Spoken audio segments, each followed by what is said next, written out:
지난 시간에 이어 침실과 수맥에 대해 알아보겠습니다. 박사님 안녕하세요. 네, 안녕하세요. 네, 가장 편안해야 할 침실에서 풍수를 적용한다면 가장 먼저 고려해야 될 점은 뭐가 있을까요? 네, 침실의 용도부터 먼저 생각해 보죠. 네. 침실이라는 거는 우리가 하루를 생활하고 나서 피곤할 때 조용히 안정되게 몇 시간 동안 자야 되는 그런 공간이잖아요. 그렇죠. 편안해야 하니까 네. 첫 번째 빛으로 따지면 좀 어두운 게 좋을 것 같고 네. 그 다음에 안정돼서 밖에 소리도 좀 안 들려야 될 것 같고 그쵸. 현관에나 거실에 있는 불이 안 비치면 좋겠죠. 네. 그래서 세 가지로 생각해 보면 네. 침실에서 고려할 거는 첫 번째 네. 빛, 네. 그 다음에 침대의 방향, 네. 그 다음에 문과 가구와 침대 사이의 위치 네. 좀 더 고려한다면 지하에 흐르는 수맥이나 이런 것들이 잘 피해서 돼 있는지 그런 것들을 고려해야 되겠죠. 아, 네. 침실에서 문과 침대가 일직선으로 있으면 안 좋다는 얘기를 들었는데 그것도 풍수와 관련이 있을까요? 네, 관련이 있습니다. 자, 아까 세 가지 조건을 한번 생각해 보면 네. 현관에서 네. 또는 거실에서 안방으로 문을 열고 들어온다. 네. 그렇게 할 때 일직선으로 딱 있다. 그럼 네. 문을 열자마자 정확히 머리가 보일 거 아니에요? 네, 그렇죠. 그러면 현관에 있는 빛도 그대로 들어갈 거고 그렇죠. 바람도 같이 쉥 하고 들어갈 거고 그 다음에 네. 불도 들어갈 거고 이렇게 하니까 여러 가지 소리도 시끄러운 소리가 TV 소리도 나고 할 거 아니에요. 그쵸. 그러면 그게 일직선으로 딱 있으면 얼마나 잘 들어가겠어요. 그러면 당연히 좋지 않지 않겠느냐. 좋고 나쁜 것들이 한꺼번에 다 들어갈 수도 있겠군요. 네, 그러니까 그걸 네. 피할 수 있는 방향으로 해야 되겠죠. 예. 우리 아이 방이 그렇게 현관에서 딱 들어와서 일직선으로 그러니까 방문이 보이거든요. 그래서 어떤 분이 거기 방문 위에다가 볼록 거울을 좀 달아봐라. 그러면 나쁜 기운들이 좀 상쇄될 거라고 이제 말씀을 하셔서 그렇게 해놨는데 그것도 풍수와 또 관련이 있을까요? 요즘 아파트들이 다 그래. 우리 집도 그래. 문 열어보니까 바로 아들 방이 보여. 네. 그냥 아들 방은 제일 작은 방 주잖아. 네. 아빠는 아빠 엄마는 저기 살고. 그쵸. 그러니까 다 그렇게 돼 있어. 네. 그러니까 그걸 보완해야 되잖아요. 네, 그쵸. 아들 방도 똑같이 거실하고 똑같이 소리, 빛, 네. 그 다음에 바람 이런 것들이 다 들어가는 거야. 네. 그럼 문 딱 열자마자 아들이 공부하고 있는데 바람이 샥 들어. 소리가 엘리베이터 소리가 싹 들어. 그러면 네. 안 좋잖아요. 그쵸. 그럼 거울을 달아놨어. 그럼 그게 네. 세 개가 방어가 될까요? 약간 일부 빛만 반사되겠죠. 네. 그래서 네. 그건 완벽한 방법은 아닌 것 같다. 아, 네. 그런 생각이 드네요. 예, 그러면 보완해야 될 방법은 또 뭐가 있을까요? 자, 그러면 이제 일상 상식으로 한번 생각해 보면 네. 소리도 안 들어오고 빛도 안 들어오고 그 다음에 바람도 안 들어오게 하려면 네. 가장 심플한 건 차단해야죠. 네, 그렇죠. 차단하는데 차단하기도 하고 열려 있기도 해야 사람이 들어갈 거 아니에요. 그쵸. 그래서 중문이라는 걸 설치를 해요. 네, 네. 그 중문을 설치하면 평상시에는 딱 닫혀 있다가 네. 우리가 사람 들어갈 때만 열면 되잖아. 네. 그러면 그게 거실도 좋고 아들 방에도 좋고 세 가지가 다 안 들어가게 되죠. 좋은 팁인데요. 또 다른 팁도 있을까요? 글쎄 중문에 대해서 좀 구체적으로 얘기를 해보면 네. 중문이라고 하는 거는 외부와 내부 환경, 옛날엔 다 중문이나 중담이 있었어. 네. 근데 요즘은 그런 게 없고 그 아파트를 단가 때문에 그냥 바로 화장실도 보이고 바다와 아들방도 네. 보여요. 네. 그런 구조적인 문제가 있거든. 네. 경계선 때문에. 네. 그러니까 중문을 달 때도 바람이 들어가게 하려면 문을 밀면 한꺼번에 바람이 따라 들어가잖아. 그러니까 이왕이면 잡아당기도록. 그거가 구조적으로 불가능하면 옆으로. 미닫이 문으로 이렇게 하면 좀 더 좋지 않을까 이런 생각이 들어서 중문은 네. 훌렁훌렁 하는 것보다는 좀 단단한 게 좋고 네. 그 다음에 미는 문보다는 잡아당기거나 미닫이 문으로 하는 게 좋다. 이렇게 말할 수 있어요. 요즘은 굉장히 자동으로 하는 것도 있어서 네. 귀찮으면 자동으로 하게 해도 돼. 예, 맞아요. 좋은 팁을 주셔서 너무 감사하고요. 그리고 요즘에는 아이들이 좀 우선시 되잖아요. 네. 그래서 안방을 아이들한테 또 내주는 경우가 있는데 네. 이거는 어떻게 생각하세요? 그거는 네. 진짜 잘한 거야. 잘한 거예요. 살다 보면 네. 집에 중심이 되는 게 있어. 네. 이번 아들이 수능을 합격하면 우리 집안이 잘 되잖아. 네. 근데 아빠는 계속 돈을 그대로 벌고 있으니까 아빠는 큰 영향이 없는데 네. 아들이 제일 중요하면 아들한테 제일 좋은 터를 줘야 돼. 특히 동서남북에 따라서 공부 잘 되는 터가 있는데 대체적으로 말하면 네. 이건 절대적인 방향이고 상대적인 방향이에요. 동쪽에 있는 에너지 기운을 강한 것은 밝은 기운, 창조적 기운, 생기가 있기 때문에 공부가 잘 되는 방 쪽이 거기에 해당돼. 네. 남쪽은 화기, 따뜻한 기운이 있기 때문에 안정되고 평화로운 기운이 거기에 해당돼. 북쪽은 돈, 재, 그 다음에 판단력 이런 게 해당돼. 네. 그러면 아들을 어디에 줘야 될까에 따라서 달라지는데 네. 첫 번째는 지금 무엇을 하고 있는 아들, 직장에 다니는 아들이냐, 공부하고 있는 아들이냐에 따라 달라지고 두 번째는 아들이 차가운 에너지가 강한 아들이냐, 뜨거운 에너지가 강한 아들. 엄청나게 뜨거운 에너지가 강한 아들이고 네. 막 천방지축으로 움직이는데 남쪽에 줬다. 네. 그러면 이제 통제할 수 없게 되지. 그것처럼 방의 네. 위치도 다 달라져요. 그러니까 아빠의 권위를 생각해서 안방은 꼭 아빠한테 내줘야 된다라고 생각을 우리는 했는데 그렇게 살고 있지. 예, 그게 맞다라고 생각했는데 또 용도에 맞게 목적에 따라 또 이렇게 달라질 수 있어요. 달라질 수 있다. 좀 더 디테일하게 말하면 명리나 사주 전문가가 있으면 좀 더 네. 컨설팅을 자세히 해줄 수도 있겠지. 좋겠네요. 예. 아는 만큼 보인다. 예, 맞아요. 아까 이제 수맥에 대해 언급하셨는데요. 네네. 전자파나 수맥이 인체에 미치는 영향이 또 크다고 알고 있는데, 네네. 예, 수맥이 그만큼 중요한가요? 네, 저는 그렇게 네. 생각합니다. 네. 우리가 보이지 않지만 네. 수맥도 보이지 않고 전자파도 보이지 않아요. 네. 그렇지만 우리는 알고 있어. 존재한다는 것을. 그리고 그게 좋지 않다는 걸 알고 있어요. 자, 전자파는 우리가 스마트폰을 사용하거나 많은 전자기기를 사용하면 네. 전파가 공중을 타고 쫙 와서 집에 머물잖아요. 그러면 네. 그 전자파 안에 우리가 살고 있는 거야. 그래서 가능하면 멀리 떨어지는 게 좋다고 하는 것처럼 네. 수맥도 마찬가지인데 네. 세상에는 수맥이 없는 곳이 없어요. 예외로 없는 곳이 전 세계 특수하게 홍콩 이런 데는 없다고 하는데 네. 대한민국은 수맥이 비교적 많은 국가야. 네. 뭐 몇십 센치 사이로 있다고 보면 돼요. 그러면 그 수맥은 인체에 영향을 미치는데 어떻게 영향을 미치냐 하는 걸 생각을 한번 같이 해봐요. 저 공학적으로 설명해 보면 네. 물이 흐른다. 네. 수맥은 그냥 흐르는 강물이나 이런 건 수맥이 아니에요. 전선에 전기가 흐르는 것처럼 네. 똑같은 속도로, 네. 똑같은 방향으로, 똑같은 양으로. 가장 대표적인 게 지하에 안반이 있는데 안반 밑에 구멍이 하나 뚫려 있어. 네. 계속 물이 꽉 차서 흐른다. 그런 물을 생각하면 돼. 그러면 그런 물은 1년 내내 흐르는 양과 속도와 방향이 똑같으니까 똑같겠네요. 그 흐르는 에너지가 뭔가 영향을 미칠 거야. 근데 영향을 미쳐야 되잖아. 네. 그러려면 이제 초등학교 때 과학 상식을 좀 동원해야 돼. 네. 초등학교 때 수돗물이 뚝 떨어지면 자석을 대. 네. 그러면 자석, 수돗물이 이렇게 구부러지는. 맞아요. 그게 있어. 네. 그건 뭐를 하냐면 자석이 물을 잡아당기는 거야. 정확히 말하면 물은 중성이 아니라는 거야. 주로 물은 약한 마이너스를 띠고 있어. 네. 잡아당기면 그 마이너스 이온이 쫙 당겨지는 거야. 그런데 네. 그 물이 지하에 흐르고 있어. 그럼 어떻게 돼요? 마이너스 이온이 쫙 흐르잖아. 네. 그러면 전기가 흐르는 것과 똑같아. 그러면 전기가 한쪽으로 흐르면 이 전기장이 형성된다고 우리 배웠어. 네. 플레임의 왼손 법칙, 오른손 어렴풋이 기억나잖아. 그래서 네. 막 전기가 흐르면 네. 그 에너지가 형성돼 있어. 네. 근데 사람의 피는 플러스로 돼 있네. 그럼 어떻게 되겠어? 찰싹 달라붙을 거 아니야. 그러겠네요. 서로 잡아당겨. 음량이 맞는 거 아니에요? 그렇지. 네. 마이너스가 흐르면 네. 플러스는 이쪽에 달라붙어서 흐르려고 하겠지. 네. 사람 여기서 10시간 자고 있어 이렇게. 그러면 물은 이렇게 흘러. 네. 그러면 피가 물 있는 쪽으로 딱 달라붙어서 흘러. 네. 그럼 어떻게 되겠어? 피가 한쪽으로만 계속 흐르면, 순환이 안 되겠네요. 그러면 이제 피가 묽은 사람은 괜찮은데, 네.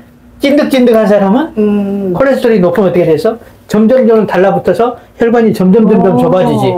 그게 나중에- 수맥의 대표적인 폐해야. 네, 심혈관 질환 뭐 이런 것도 그래서 걸리고. 처음에는 생각 잘 안 느껴지는데 점점점 그 강도가 강해져서 네. 처음에는 약간 잠깐 어지러네. 그러다가 약간 오른손이 찌릿찌릿하네. 그러다가 머리가 핑 도네.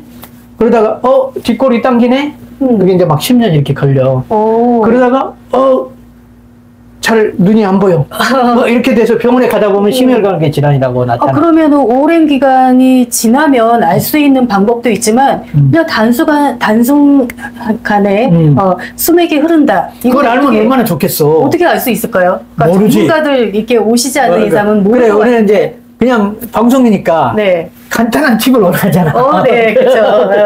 팁이 있을까요? 간단한 팁을 원해. 네. 전문가들 통해서 상담을 받아야 되지만 네. 그럴 여유나 이런 게 없다고 하면 네. 수맥을 좋아하는 동식물들이 있고 싫어하는 동식물들이 있어요. 있나요? 그걸 하려고 하면 좀 도움이 될 수 있어. 네. 예를 들면 수맥만 쫓아다니면서 살고 자는 동식물들이 있어. 고양이는 네. 수맥을 아주 좋아해. 그래요? 만약에 고양이를 키운다. 네. 그러면 고양이가 저기 자는데 네. 주인도 저기 자면 안 되겠지. 그러네요. 그럼 수맥 옆에서 같이 자주는 거야. 예. 근데 걔는 수맥을 아주 싫어해. 네. 그러면 개는 수맥이 있는 데서 절대 안 자겠지. 그럼 저쪽에 개가 앉아 자는 곳에 가서 자면 자연스럽게 네. 피해져. 네. 이렇게 될 수 있기도 하고 개미나 벌은 수맥을 좋아해요. 참고로 그렇게 작은 동물들도 있고 큰 동물들도 있는데 네. 우리가 애완동물 중에서는 개나 고양이로 활용할 수 있다. 근데 요즘에는 막 침대 위에서 같이 자고 막 이러잖아요. 이게 같이 잘 때 네. 누가 주인이 돼서 자냐? 고양이를 끌어와서 자는데 고양이 쪽에서 가느냐가 문제지. 그것도 틀린가요? 고양이는 수맥을 위해서만 항상 잔다니까. 어차피 같이 자니까. 자다가도 옮겨가서 자. 가다가도 수맥 있는 데로 옮겨가서 잔다니까. 그러면 고양이가 자는 곳은 수맥이 흐른다. 일반적으로 그렇게 보면 돼. 그러네요. 만약에 고양이가 네. 수맥이 아닌 데서 자면 굉장히 특이한 종이겠지. 수맥을 차단하는 방법도 있을까요? 수맥은 네. 아까 뭐라고 그랬어요? 전기가 흐르는 것처럼 네. 계속 흐르는 에너지 파장이야. 네. 우리가 어렸을 때 자석 위에다가 네. 이렇게 종이를 얹어놓으면 네. 그 위에 못을 올려놓으면 색가루가 쫙 이렇게 번지잖아. 맞아요. 네. 종이를 두껍게 올려놓으면 좀 덜 번지만 그래도 번지잖아. 그건 학교에서 어떻게 했어? 자장이 이렇게 형성돼 있기 때문에 전체에 영향을 미치는 거예요.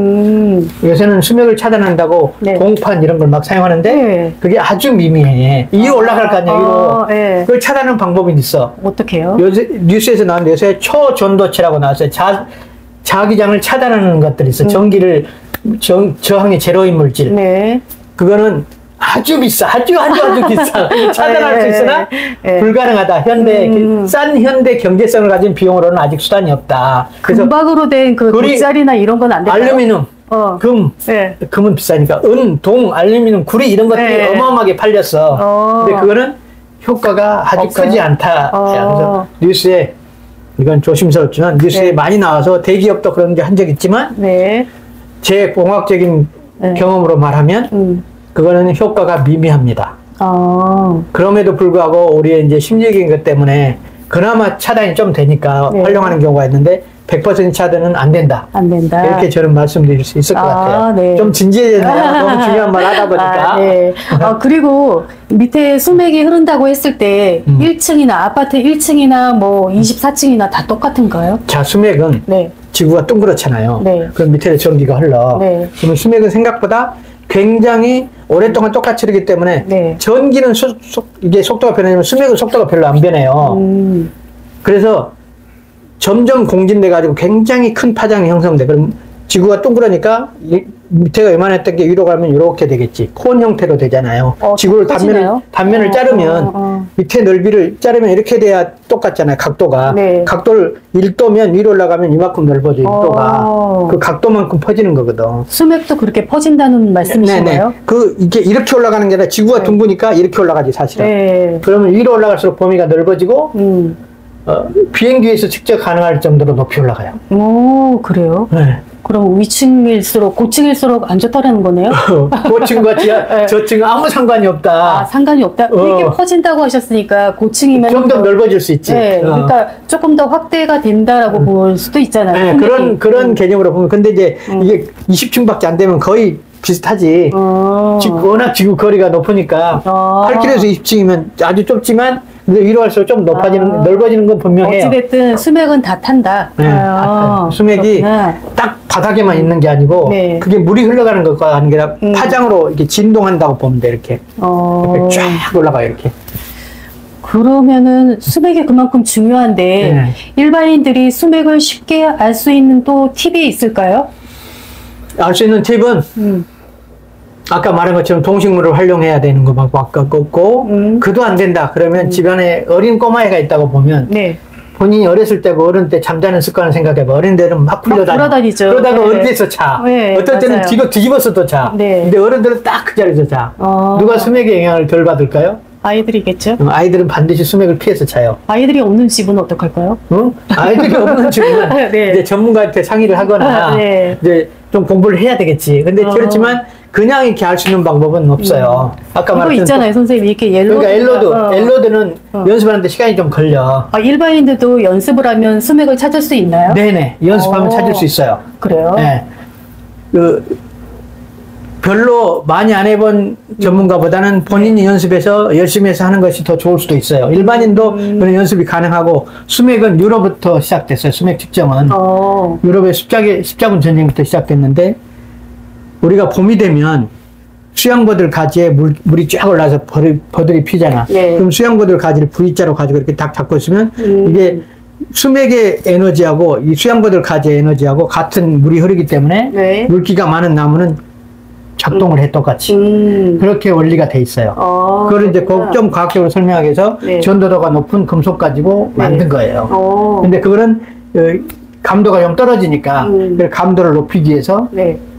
이제 그 연습을 하는 거야. 근데 옛날에는 어른들은 네. 길감이 강하기 때문에 몸으로 다 느꼈어. 근데 요즘 사람들은 너무 생각할 게 많고 영향받는 게 많으니까 이게 훈련을 통해서 옛날로 돌아가야 되는 그런 상황이 됐습니다. 그러니까 저 같은 경우에도 아침에 자고 일어나면 몸이 찌뿌둥하는데 그러면 간단해. 찌뿌둥하면 네. 옮겨서 잡아. 그러니까요. 가장 옮겨서 수맥이 일반적으로 한 직선으로 흐르거든요. 직선으로. 그러니까 90도로 꺾어서 잡아보는 게 제일 심플해. 이렇게 옮겨보면 어느 진포까지인지 모르니까 가로졌으면 세로를 옮겨. 이렇게 네. 가로 세로를 바꿔서 자면 그래서 편안하면 네. 아 괜찮은 것 같다 이렇게 생각하는 게 제일 근데 심플해. 그게 또 막상 이렇게 누워서 잤는데 문하고 또 연결성을 지워버리면 이제 그것도 문제이지 그걸 고려해야 않을까요? 되니까 네. 그러면 여러 가지를 고려해야 돼. 첫 번째 문우섭도 안 보여야 되고 네. 두 번째 수맥도 피해야 되고 네. 세 번째 동서남북도 고려해야 되고 하니까 집에서 침대를 배치하자면 네.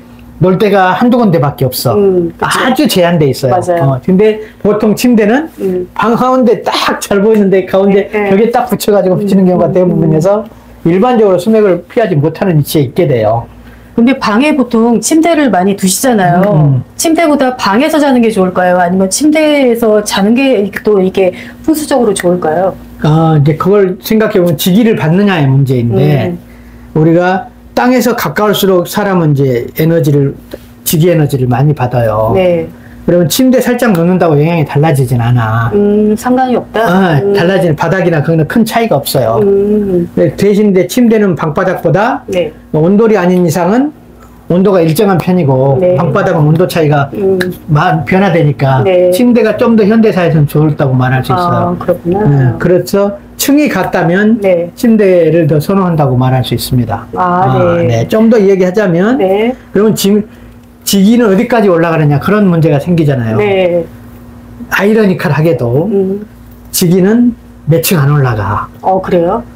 단적으로 얘기하면 우리 집 아파트 집이 살고 있는 나무가 자라는 데까지만 올라가. 저도 그 얘기를 들어본 적이 있는 것 같아요. 그래서 네. 가장 심플하게 그걸 판단해서 걔 나무들하고 같이 밑에서 산다고 생각하면 네. 아주 심플해. 근데 25층, 30층, 50층 산다 그러면 네. 여러 가지가 좋지.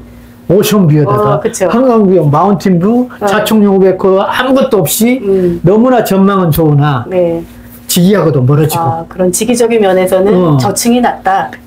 그 다음에 나머지 그 외부의 환경 영향을 덜 받고. 네.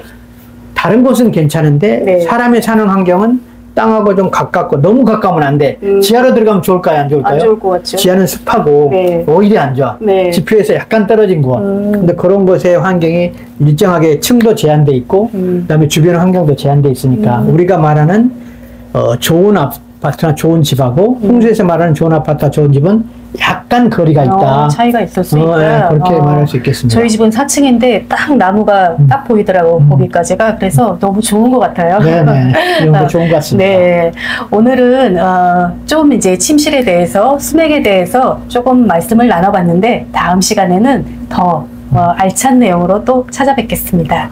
감사합니다. 네, 감사합니다. 수고하셨습니다. 네.